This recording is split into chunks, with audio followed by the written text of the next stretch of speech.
크신 은혜가 우리 성도님들과 함께 하시기를 주님의 이름으로 축복합니다. 오늘은 에스겔서 23장의 말씀으로 은혜를 함께 나누고자 합니다. 이 유다 백성들의 패역함과 죄악은 거의 막장을 달리고 있었습니다. 이 어제 본문에 해당하는 에스겔 22장을 보면 그들의 타락이 이제 영적인 영역을 넘어서 이제는 사회적인 영역까지 이제 전반적으로 치닫게 되는 것을 말씀을 통해 볼 수 있습니다. 에스겔서 22장 6절에부터 시작되는 말씀을 보시면 거기에 부모에 대한 죄, 이웃에 대한 범죄, 그리고 안식일에 대한 범죄 등 하나님께서 시내산에서 모세를 통하여 주신 모든 계명들을 하나도 빠짐없이 이들이 위반하였음을 자세히 보여주고 있습니다. 이것은 무슨 뜻이냐? 그들은 100% 하나님과의 언약을 저버렸다는 겁니다. 영적인 감각이 완전히 무디어져 버렸다는 겁니다. 그래서 하나님께서 선지자들 통하여 아무리 말씀하셨지만 깨닫지 못하는 것입니다. 도대체 자기들이 무슨 죄를 지었다는 것인지 이젠 죄를 짓는 것조차 감각이 사라져 버려서 내가 죄를 짓고 있구나라는 생각까지도 하지 못하고 있다는 것입니다. 사람이 정신을 잃고 기절을 하게 되면 어떻게 해야 할까요? 당연히 응급처치를 해야 합니다. 흉부 압박을 가하기도 하고 뺨을 때려보기도 하고 무슨 수를 써서라도 그 사람이 일어날 수 있도록 정신을 차릴 수 있도록 도와줘야 한다는 것입니다. 마찬가지로 이스라엘 백성들이 이렇게 완전히 타락해버렸고 정신을 잃어버렸기 때문에 이제는 하나님의 심판이 불가피해져 버린 것입니다. 그래서 어제 읽었던 에스겔서 22장 18절 19절을 보시면 이런 표현이 등장합니다. 이스라엘 족속이 내게 찌꺼기가 되었나니. 거기에 이스라엘 족속 전체를 가리켜서 찌꺼기라는 표현을 하나님께서 하고 계십니다. 이 말은 하나님께서 이스라엘을 혹독하게 다루시겠다는 뜻입니다.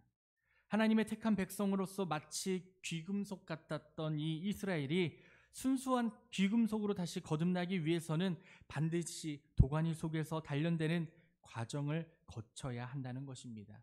이것이 어제 함께 읽은 22장까지의 말씀입니다. 그런가 하면 오늘의 본문인 23장을 보시면 좀 더 자극적인 방법으로 하나님이 말씀하십니다. 오늘은 이스라엘 백성들이 저지른 음행의 죄에 대해서 지적하고 계신데 오늘 본문을 읽어보시면 느끼겠지만 읽기에도 참 민망한 내용들이 많이 있습니다. 듣기만 해도 수치심이 느껴질 정도입니다. 이번에도 하나님께서 에스겔의 비유로 예언을 말씀을 전하고 계시는 겁니다. 바로 오홀라와 오홀리바의 행음의 비유입니다. 여기서 오홀라와 오홀리바는 자매 관계입니다. 그런데 실제 인물이 아니라 비유입니다. 오홀라는 북이스라엘을 의미하고요. 그리고 오홀리바는 남유다를 의미합니다. 이 두 나라는 본래 뿌리가 하나였습니다. 그렇죠? 솔로몬이 이스라엘의 세 번째 왕으로 통치하고 있을 때까지만 해도 단일 국가였습니다. 그러나 솔로몬 이후에 그의 아들 르호보암이 이스라엘의 네 번째 왕으로 등극하였을 때 여로보암이라고 하는 자가 르호보암의 정권에 반역하여서 이스라엘의 12지파 가운데 무려 10지파를 이끌고 북이스라엘을 창건하게 됩니다. 그래서 이때부터 이스라엘은 북이스라엘과 남유다로 나눠지게 된 겁니다. 그래서 오늘 본문 2절을 보시면 두 나라의 관계를 이렇게 묘사합니다. 인자야 두 여인이 있었으니 한 어머니의 딸이라. 그리고 4절에서도 보시면 그 이름이 형은 오홀라요 아우는 오홀리바라. 그들이 내게 속하여 자녀를 낳았으니 그 이름을 말하면 오홀라는 사마리아요 오홀리바는 예루살렘이라라고 말씀합니다. 그런데 3절을 넘어가서 보시면 이 두 자매가 어렸을 때부터 무엇을 저질렀느냐? 행음을 저질렀다는 것을 말씀하고 있습니다. 이 3절을 보시면 이렇게 말합니다. 그들이 애굽에서 행음을 하되 어렸을 때에 행음하며. 여기서 말하는 어렸을 때란 언제를 의미할까요? 그것은 이스라엘 자손들이 애굽에서 종살이를 했을 때를 의미합니다. 이 하나님이 공식적으로 이스라엘과 언약을 맺으신 시점은 출애굽 이후 시내산에서 모세에 의해 10계명을 받았을 때이지만 사실상 이스라엘이 하나님에 대한 언약이 체결된 것은 이스라엘의 조상 아브라함 때부터인 것을 우리가 잘 알 수 있습니다. 그런데 그들이 애굽에서 430년간 이 종살이를 할 때부터 행음의 죄를 범하고 있었다는 것을 말씀하고 있는 것입니다. 여기서 행음이란 다름 아닌 우상 숭배를 의미하는 것입니다.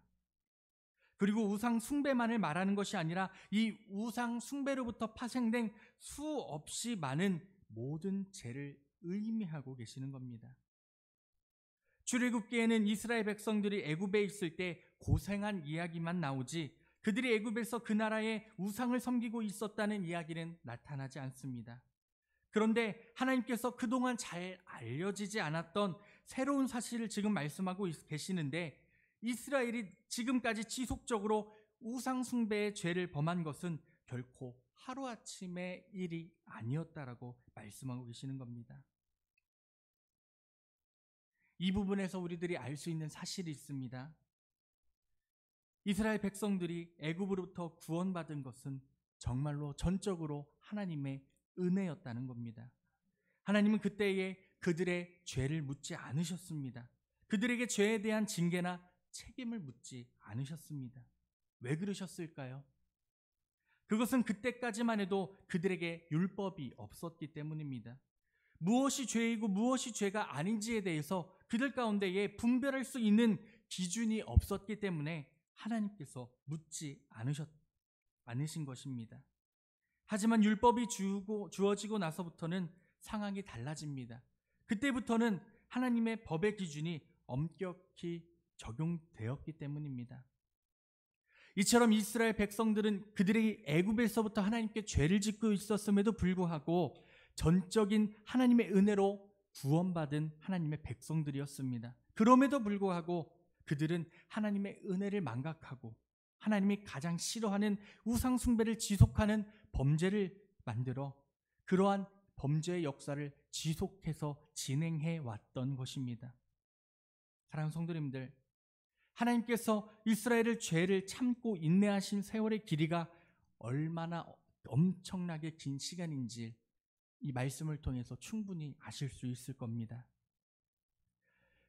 그럼에도 불구하고 그들은 하나님의 은혜를 망각하고 하나님을 찾지 않고 하나님을 따라 살아가지 않고 하나님이 참고 계신다는 것을 인지하지 못하고 그들은 지금까지도 이렇게 하나님께 죄를 짓고 살았다는 것입니다. 어제 말씀을 준비하다가 이제 점심을 먹게 되었는데, 점심을 먹다 보니까 말씀을 준비하고 있었잖아요. 많은 생각이 들더라고요. 왜 얘네들은 또 범죄를 저질를까? 왜 이스라엘 백성들은 하나님의 자녀라며 하면서 지금 저희들이 이제 에스겔까지 왔잖아요. 이스라엘 백성들이 범죄를 짓고 하나님께 돌아오고 또 범죄를 짓고 하나님께 돌아오는 그런 순간들이 참 많이 반복됩니다. 그래서 밥 먹다가 이제 가족들 앞에서 아유, 이스라엘 백성들은 진짜 찌질이들이라고, 하나님이 그렇게 구원해 주시고 하나님께서 그렇게 챙겨주시는데도 왜 이렇게 죄를 짓고 살까라고 얘기하니까 저희 집에는 저보다 설교를 잘하시는 분이 한 분 계십니다. 저희 아버지거든요. 저희 아버지는 그렇게 말씀을 읽지 않는데 꼭 뭐 한마디 하면은 막 설명을 하세요, 열심히. 그러면서 말씀하시더라고요. 이 목사님도 똑같지 않나요? 그렇더라고요. 네? 우리 인간들도 똑같이 이 이스라엘 백성들처럼 죄를 짓고 회개하고 죄를 짓고 회개하고 똑같지 않습니까? 그렇게 저한테 물어보시더라고요. 그렇지 않습니까? 저의 삶들도 이들이랑 다른 것이 하나도 없는 것 같습니다. 하나님은 계속해서 우리에게 요구하십니다. 내게로 돌아와라. 그리고 나의 말씀을 들어라. 나의 말씀에 귀 기울이라. 회개하라. 자복하라.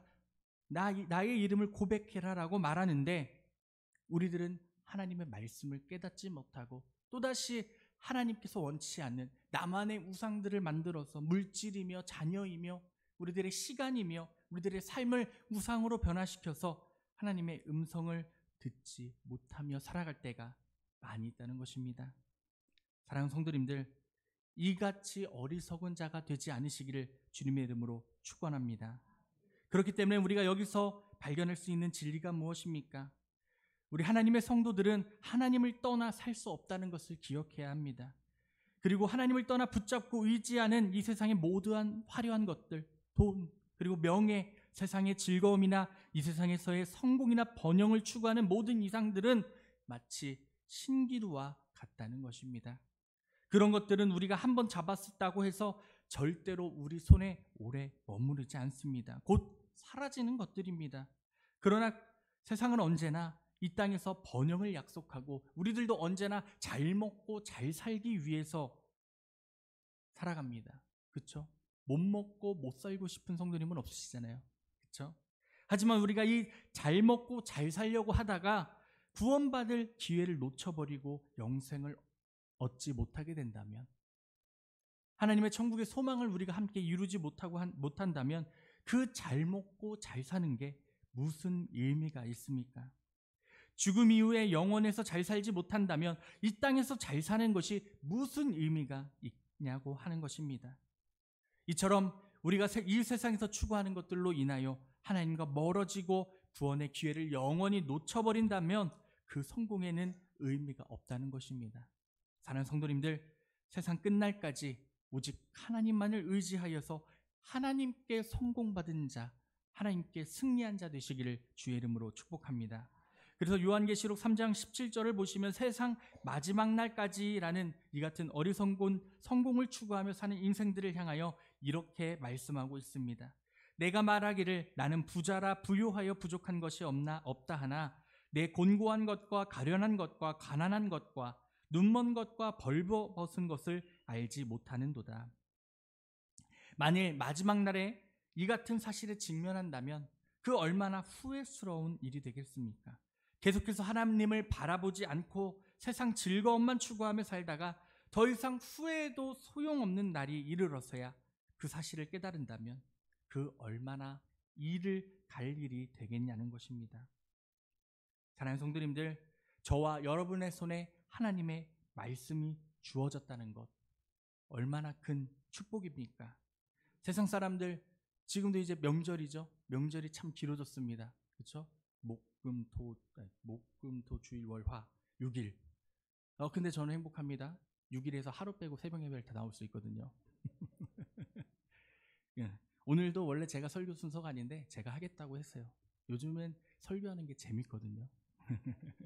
그래서 하나님이 주시는 그 즐거움과 구원의 은혜를 챙기시기를 소망합니다. 세상 사람들은 지금도 내일 뭐하고 놀지?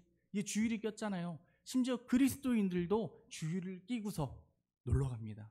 왜냐하면 쉬는 날이 길잖아요.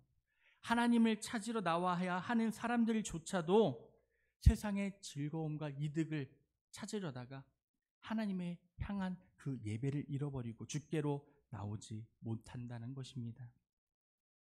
사랑하는 성도님들, 이처럼 이 이스라엘의 백성들의 죄악의 반복처럼 이 인간의 죄의 역사도 계속해서 반복되고 있습니다. 지금 우리도 그렇게 살아가고 있을지 모릅니다. 오늘날 우리가 바라보는 세상도 과거의 세상과 본질적으로 달라진 것이 아무것도 없습니다. 심지어 그리스도인들조차 주일 성수를 빼먹어버리고 놀러를 가는 시대가 되었으니까요. 다만 겉으로만 화려해졌을 뿐입니다. 교회들은 다 커졌죠. 이제는 작은 교회들이 너무 많이 무너져서 작은 교회들을 보기도 힘든 시대가 되고 있습니다. 겉으로만 화려해졌고 큰 교회에 나가니까 내가 더 큰 교인이 된 것 같고 큰 교회에서 찬양하니까 내 찬양이 더 멋있는 것 같고 그런 교만 가운데 우리들이 살아가고 있다는 것입니다. 다시금 오늘 주신 말씀을 읽고 묵상하시면서 우리는 과연 하나님께 범죄하다가 멸망당해버린 북이스라엘과 남유다와 같은 실패의 역사를 반복하고 있지 않으신지를 다시 한 번 더 돌아보시며 회개하는 은혜가 우리 가운데 있기를 소망합니다. 진정 우리 안에 반드시 수정되지 않으면 안 될 일, 잘못된 삶의 방향과 노선을 다시 한 번 더 점검하고 어두운 역사에서도 세상의 흐름을 거슬러 믿음의 길을 걸어간 이 많은 축복의 사람들을 기억하면서 이 땅에서 오직 하나님만을 바라보며 축복과 형통의 발자취를 남긴 이 믿음의 사람들처럼 우리들의 믿음도 그들의 발자취를 따라가며 하나님을 드높일 수 있는 은혜가 우리 성도님들 가운데 함께 하시기를 주님의 이름으로 축원합니다. 저는 생각합니다. 이러한 시간 가운데서도 이 새벽 나와서 하나님을 찬양할 수 있는 것, 예배드릴 수 있는 것, 우리 성도님들의 믿음은 그러한 축복의 믿음인 줄로 믿습니다. 이 새벽 기도하실 때에 진정 많은 것들을 놓고 기도하실 겁니다. 육신의 고통과 마음의 어려운, 삶의 고난함, 가족을 위해서, 자녀를 위해서, 교회를 위해서, 우리 목회자들을 위해서 함께 기도해 주실 때에 먼저 내가 하나님께 올바로 서 있는가, 내가 하나님과 진정 가까운 삶을 유지하고 있는가를 한 번 더 주 앞에 기도하시면서 주님과 먼저 가까워지시고 주님과 대화하며 주님께 모든 것들을 내뿜으실 수 있는 은혜가 우리 가운데 차고 넘치기를 주님의 이름으로 축복합니다. 기도하겠습니다. 사랑해 주님 감사합니다. 오늘도 우리